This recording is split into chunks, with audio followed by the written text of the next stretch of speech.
We've got him on the mobile launch monitor with the shot tracer data.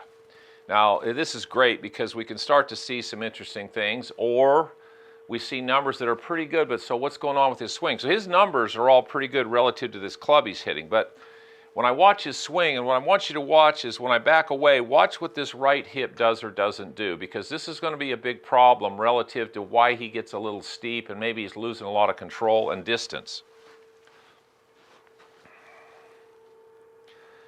So as he moves back, if you watch his right hip, it slides laterally, but it doesn't really move further away from the ball. So his right hip socket is about the same distance right there as it was at address. Now the first move he makes when he starts down is his right hip moves out and moves much closer to the ball than it was at address. So now what happens is now his body's in the way of his arms.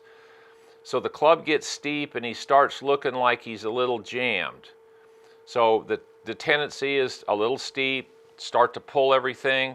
It's hard to get on the right angle of approach. So those are the things we're going to fix in his swing. One, a little bit with posture, and two, what the right hip's doing.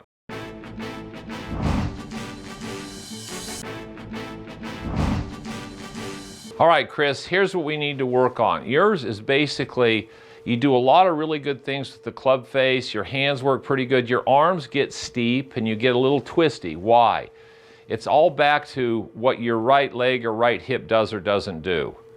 So what I want you to practice, first of all, I want you to hit some balls where you set up to the ball, and as you swing, you step your right foot back and then hit the ball.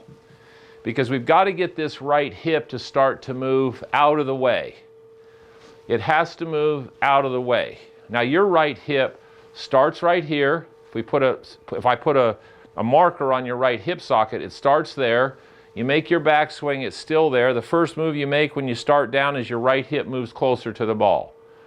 So it's almost like you're trying to push off your right foot. And I understand, we've heard that. There's right and wrong ways to feel that pressure.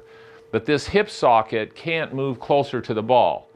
Your whole deal is being able to get this hip out of the way and keep it out of the way so there's space in here for your arms.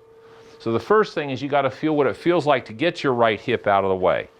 So I want you to just hit some balls where you set up, you put the club in front, and then you step back, which drops your right hip back. So you step back and swing and hit the ball, just so you feel what it feels like to push your hip out of the way. The next step, when you set up to the ball, when you go back, when you take the club back, you use your right leg to push your right hip out of the way, and you're trying to put force into the inside heel of your right foot. So it's just like a baseball cleats. There's 4 cleats. There's 2 here on your heel. There's the very back one on the inside, and then there's the next one up. That cleat is the most important one. So you want to put pressure into that. So your right leg pushes your right hip socket back, which puts force into your right heel. It would be the same as if you're in the gym when you guys are working out and you're doing cable pulls. And you do a cable pull this way. If you feel what happens with force, it goes into your heel on the inside. Your hip doesn't slide, and it for sure doesn't stay still. Nobody does a cable pull where this hip stays and this one moves out. They all move this hip back. So once you feel how that hip moves back, then there's all this space to get your arms to shallow, if you want to call that, and come from the inside instead of being so steep, which is really the only issue you're dealing with, is no room to get your arms shallow enough to get the club coming in on the right angle of approach.